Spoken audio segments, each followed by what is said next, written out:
Why do avoidants repel love when even though deep down, that is exactly what we want? You may have been in a relationship with someone who probably sounds like is maybe a fearful avoidant. And even though you were together for years, at the end she said she didn't want to be loved and repelled love. Why does that happen? So here's the thing. In attachment, irrespective of if it is anxious or avoidant, fear will trump anyone's love or connection for you when they are activated.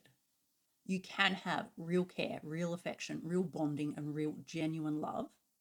But if the wound underneath is that they are unlovable and they are not worthy of being loved, then the fear of being seen will shut all of it down once they are activated. So where does all of this come from? Childhood, lucky us. When a parent or caregiver mistreats you, abuses you, invalidates you, and makes you feel unseen, unheard, and unsafe, the child on the receiving end of this doesn't stop loving their parent, they learn to stop loving themselves.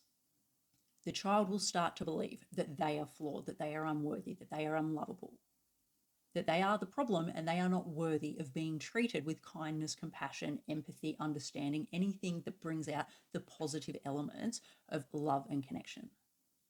So as adults, if that wound is still within us, we will bring it into our adult relationships. So you may be in a relationship with someone who is a fantastic friend, who is quite charismatic, who is very empathetic and caring to those around them, but they can be a nightmare to be in a relationship with because you cannot get to the core of them. You cannot get as close as what you want and what you need. Because if they have that underlying belief that they are not worthy of love, that if someone fully sees who they are, all of their flaws, all of those underlying beliefs that make them feel like they are not worthy of love or anything good happening to them, if they haven't worked on that, if they haven't healed that and that wound is still there and they haven't learned to love themselves and show themselves compassion, you are never going to get all the way in. And I'm speaking to this as someone that was 100% me. And now throughout all of the counseling studies and the coaching that I'm doing with clients week in, week out, this wound plays out over and over again. So despite what many of these so-called coaches on the internet say, that all attachment theory is bullshit and that avoidants can't love, they can't bond, they can't get close to you, they can. But like I said, if they have these underlying wounds that are still there and their fears activate them, fear will trump your connection any day of the week.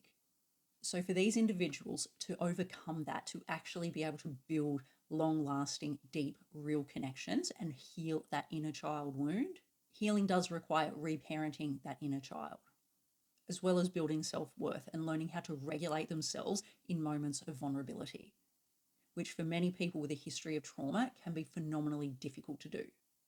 Now, sometimes that can happen alongside a partner when you are within a relationship. But more often than not, if someone is quite moderate to severe in their insecure attachment style, oftentimes this work needs to happen on their own. And it's usually driven by a number of rock bottom moments and a shitload of therapy, ego death, self-reflection. It is not a great time.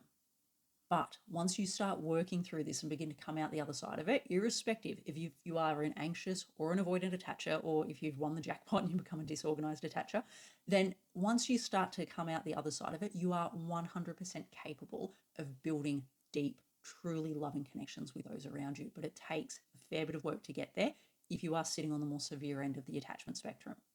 So many of these people may be in relationships for long periods of time and then they may abruptly end things, withdraw, and then they may swing back onto dating apps very, very quickly. And no, it's not healthy. It is often driven by dysregulation, that need for external validation, that want to be seen, that want to be loved. So we will continue to seek these relationships out, but it's the superficial that we are drawn to, because once things get too real, too deep, and that fear of being seen becomes activated, off we go again.